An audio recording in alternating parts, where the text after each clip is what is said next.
So getting back into it, now let's look at some of these characters and their roles as specialists. We just got done using Celeb Serapha. Now, if I scroll down here to Celeb Serapha, you'll see that she has on her character skill, actually, let's do it this way. I wish they would fix that. Boom, long press. Okay, so if we look at this here, she is doing 50% times and added to the 330% if own affinity is light, and increases light damage by 15% for 30 seconds. So that means in theory, you'd use this first before using your weapon skills if it's charged, because then you'll be able to get that extra juicy light chunk out of it from her character skill buff. This is why I was saying I wasn't really fighting in an optimized way. I'm still kind of feeling some things out, but there is also this one, Abstract Yuri. What is her character skill? She reduces light damage, or she increases the light damage received by an enemy by 25%. Okay, we see a theme here. Now let's go over to Yuzuki. Yuzuki was the dark specialist I was telling you about, and here's the reason why he's a dark specialist, really only for dark. He does this giant amount of damage and reduces the defense by 15% for 30 seconds if own affinity is dark. Now the next thing he has here is this Void Pursuit. Damage up by 50% on chains of 4 or more while equipped with a dark affinity main weapon. This is a giant damage steroid. I cannot emphasize how big of a damage steroid this is. This is Crow levels of damage right here. And he gets this only if he's equipped with a dark affinity weapon, which makes him, strictly speaking, a dark specialist. There are other characters, and as your roster flushes out, you will see more diversity, but they are specialists in what they do. That doesn't mean that they don't impact you to a great degree, make your account stronger across the board, but they don't specialize in it. And the more you climb into the game, the more challenges you encounter, the more you're going to want to start seeking out those specialists in those specific affinities. What's another example? What's an example of a generally and broadly useful character? Now, I was talking about Celebratory Yuri. Let's take a look at her real quickly. Okay, what is her character skill? 200% times 5, so it's significantly lower than these other guys, but damage increase if attack is affected by a status buff. That means attack up. So that means that it doubles. It goes to 400% times 5, which is still, by the way, less than Serapha and all these other elemental specialists, but the benefit of Celeb Yuri is that she's not tied to a specific element. She benefits with her Blaze Drive, so she gets good attack bonuses from equipping fire affinity weapons, but her character skill doesn't suffer from not having her proficient affinity weapon or element equipped. So that's what makes someone like a Celebratory Yuri a more broadly useful unit. Maybe if you're getting into a new account or a new player or a newer player or a coming back player, returning player, whatever you want to call it, maybe those are the characters you look more closely at, even though the damage numbers are just hot as can be on those big damage dealing characters. If they focus on a specific element, that only makes them useful in 1/5 of the content essentially in the game, because the content is pretty evenly spread across all 5 elements. So that means that they suffer to some degree in the other 4 elements. Now, on the flip side of that, the elemental specialists are going to do exceptionally better than the other characters in their preferred elemental challenges. And so there's a trade-off there. Subjugation is a perfect example of this. When you go into subjugation, you have 5 different elements of boss, and each element you take in the weak element that it's weak against on your own team. So if you're going against a wind boss, you bring in fire element. If you're going against a dark boss, you bring in light element, so on and so forth. And so for cases like these, if you're pushing some content like subjugation, then you're going to want to start over time investing in elemental specialists. Okay, so now I think we understand each other now here. Now, there are tons of elemental specialists. There are multiple elemental specialists for each element. Wind, I think, is one that suffers more than others because the only really true wind specialist for damage is New Year's Yuri, who I don't have, unfortunately, but that's another story. And so what are some other things that we look at? So we've got our characters, we've got what they specialize in, we've got the character skills. I never actually showed you Celebratory. Where are you, my girl? Come home. Where are you?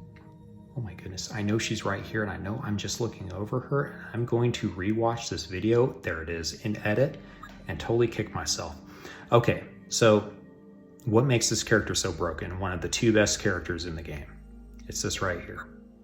Decreases all enemies' attack by 30%, so she's weakening the enemy for 45 seconds. Continually restore 10% HP and cure for all allies for 5 turns. So that's 10% each action. Remember, not full turns, but each action, whether it's the enemy team that takes the actions or it's your team that takes the actions. It is a 10% every time an action, an individual action is taken. So in theory, ideally, this is an ability best used right before the enemy goes. This goes into manual play, by the way, in Arena as well, and I used it to tremendous effect in the Arena subjugation that just ended. You wait for the enemy team to about ready to queue up their abilities, you fire it off, and then as soon as their abilities go up, not only are they doing less damage because their attack is down, but every time they hit you, you're healing. Great, great, awesome combo. As an addition to this, if you are using fire, it cures 1 status ailment. Okay, so if your team is burned, they're constantly losing hit points. If they're poisoned, they're constantly losing hit points. If they're blinded, they miss attacks. If they are, if their attack is down or their defense is down or anything like that, it will randomly pick one of those abilities or those debuffs and cure it. So this is an amazing ability, and this is just an amazing unit. And as you saw with the timing of my battles there, my 2 battles, timing is everything, and manual play is a skill in this game. And there was a time, once upon a time, where we could just put on auto and play the game, and that is still a thing that's available, but it's for lower tier content. It's for less challenging content. For any of the upper content, you're going to need to do manual play. And so let's go ahead and jump into the next bit, and that is going to be weapons and how we prioritize our weapons. Okay, so now we're over here in the weapons list. Now we have, I want to say, 3 main types of weapons. We have the EX style weapons, which are your dark memory weapons, which can be attained in the game, but they take a while. They have your Zenith attached to them. It requires 13 Zenith Brilliance to fully max out, among other materials, but it takes 13 of the Zenith, which are by far and away the bottleneck, to max out a dark memory weapon. Well, okay, what is a dark memory weapon? Let's look at a particularly juicy one here. Arguably, one of the most broken dark memory weapons is 063Y's sword. What makes this guy so broken? I mean, these passives, haste, this is great. 10% reduced cooldown time on abilities, that's powerful. You get to use more abilities over the course of the battle. And vigor, 20% attack up, that's good. But it's not bold vigor. You're not doing a flat 20% more damage or 30% more damage. It's way less than that, because 20% more attack is not the same thing as just a flat 30% more damage. So what makes this guy so powerful? Well, let's look at the abilities. 110% times 4. So this is actually doing less damage than some of the other dark memory weapons, which typically do 100% times 5.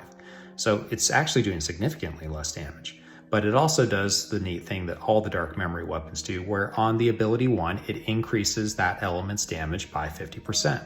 Incredibly powerful.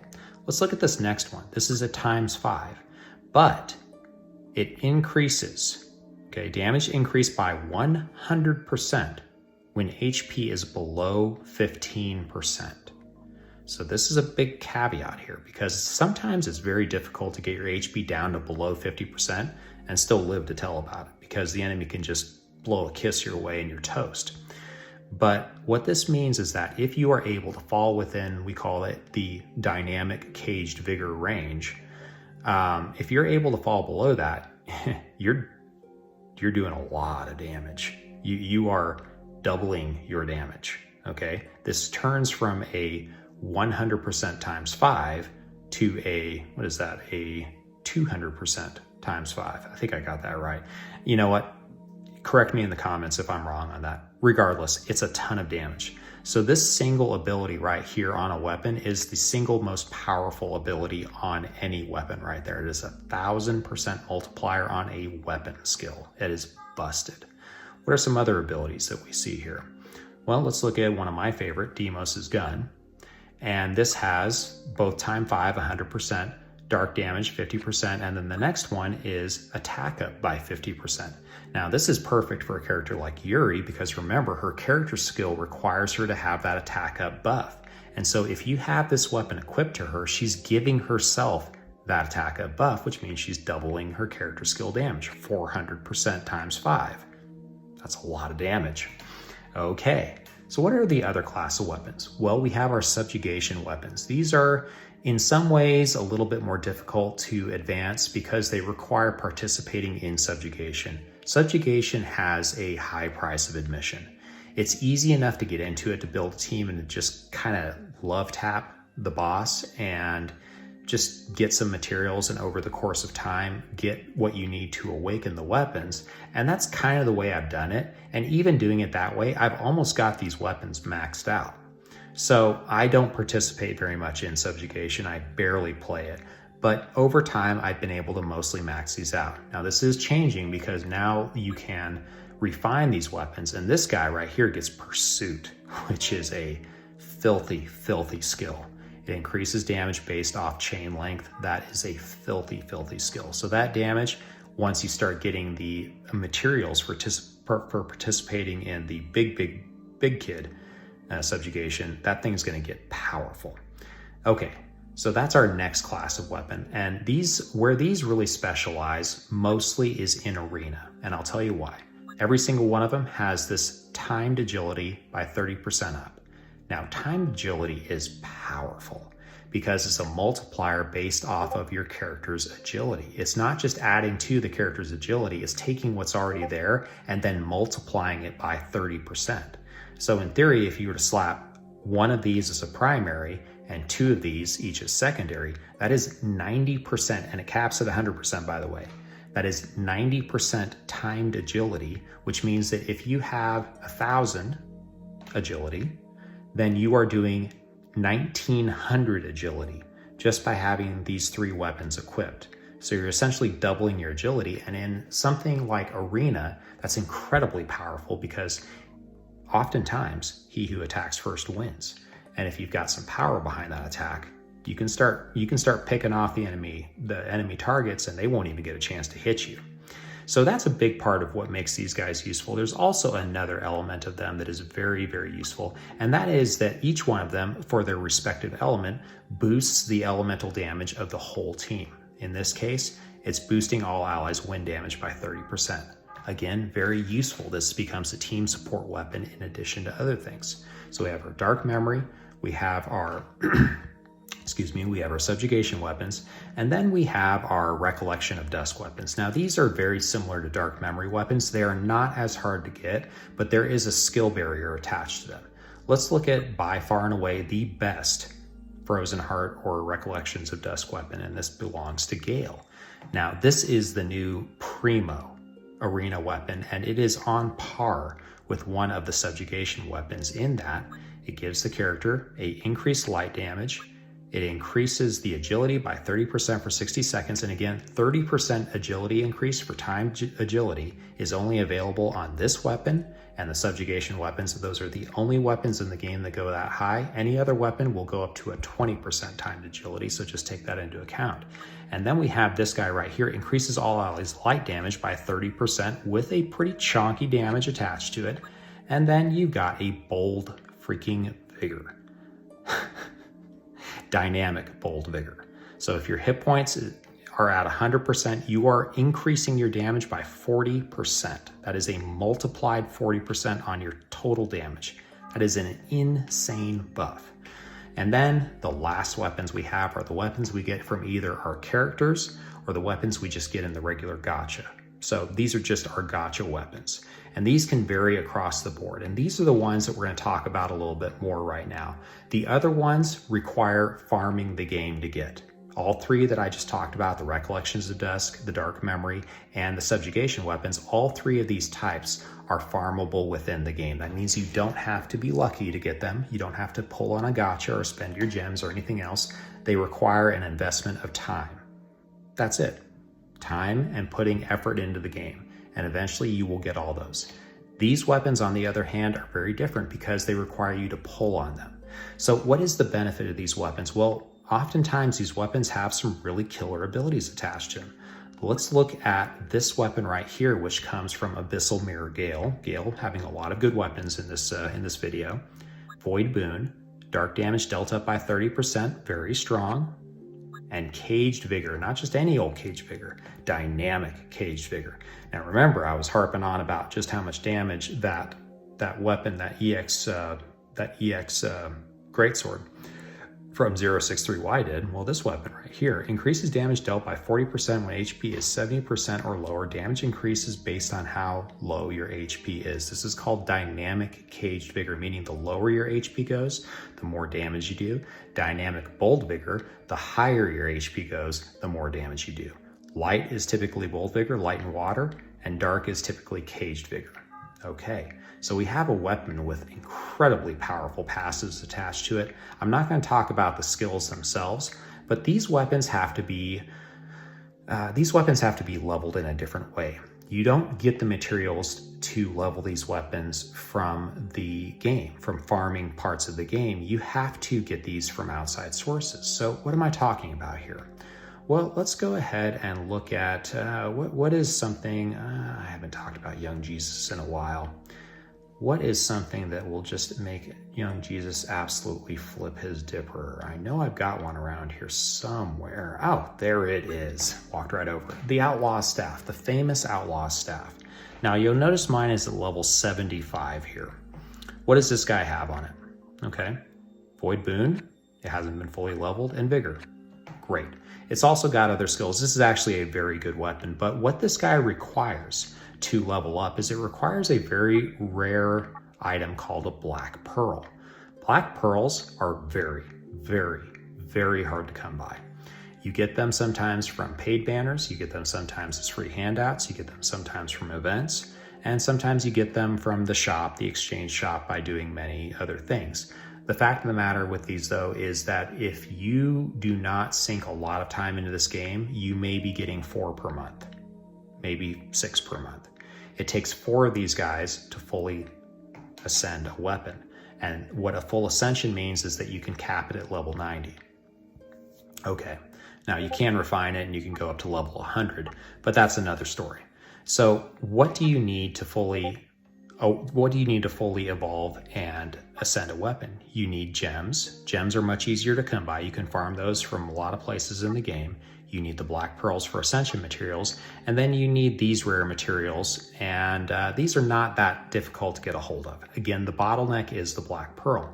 So what it comes down to is, and by the way, I play this game a lot. I have gone in on some banners where Black Pearls were a gift, and I don't have anywhere near the number of Black Pearls that I need to go ahead and fully ascend most of my weapons, not even some of my weapons. This is, again, still an incredibly rare material.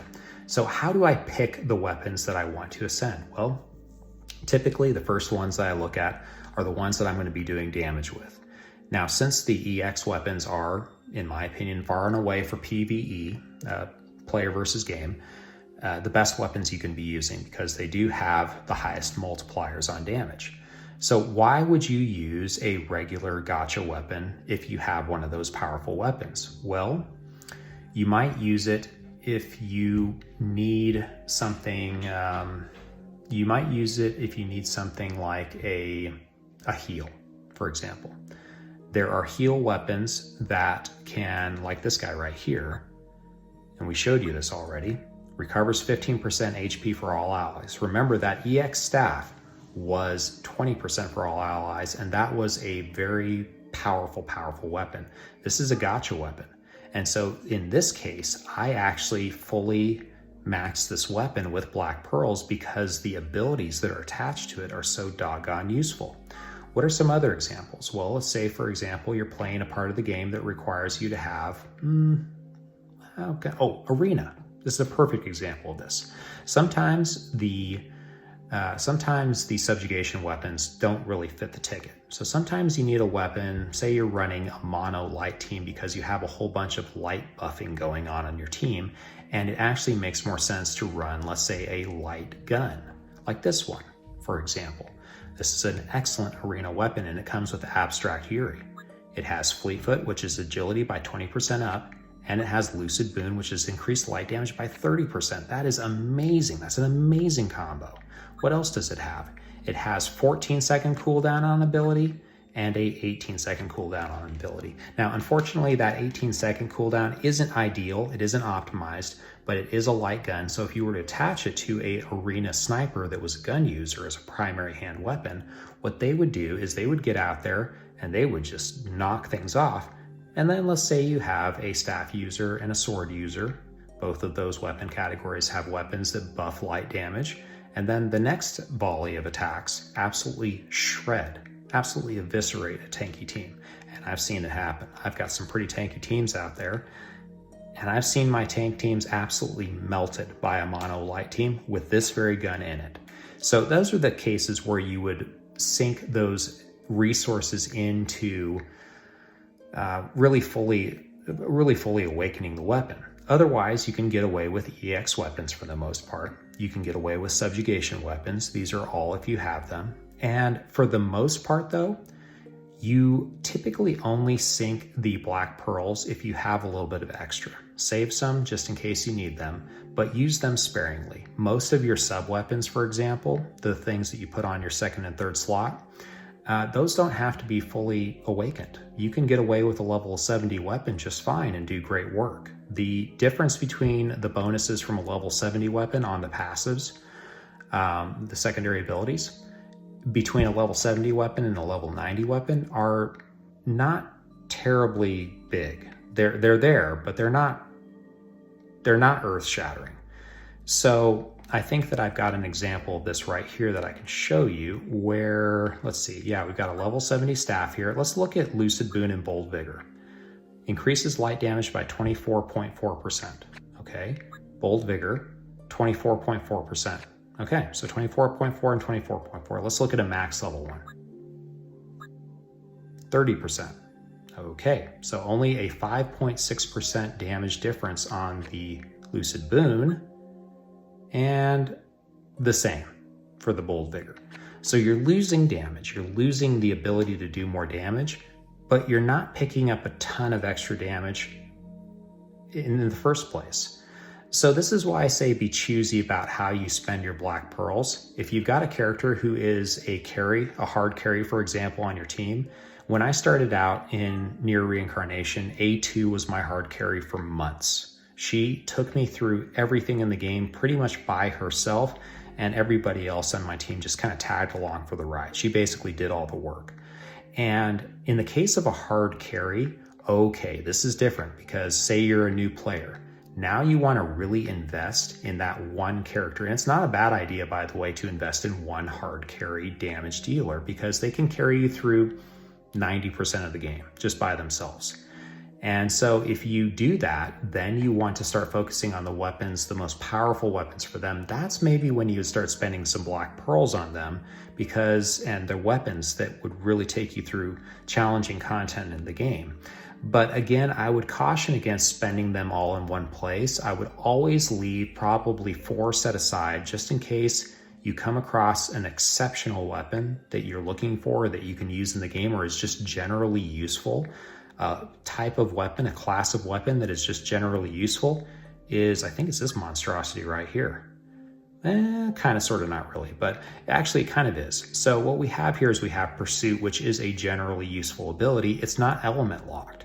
It's just based off of chain combo length, and you're doing 15% more damage for having additional chain combo. What's another one here? Bold Vigor. Okay, this is a generally useful weapon ability because what it means is that you're just doing more damage the more HP you have. It's not locked to any specific element.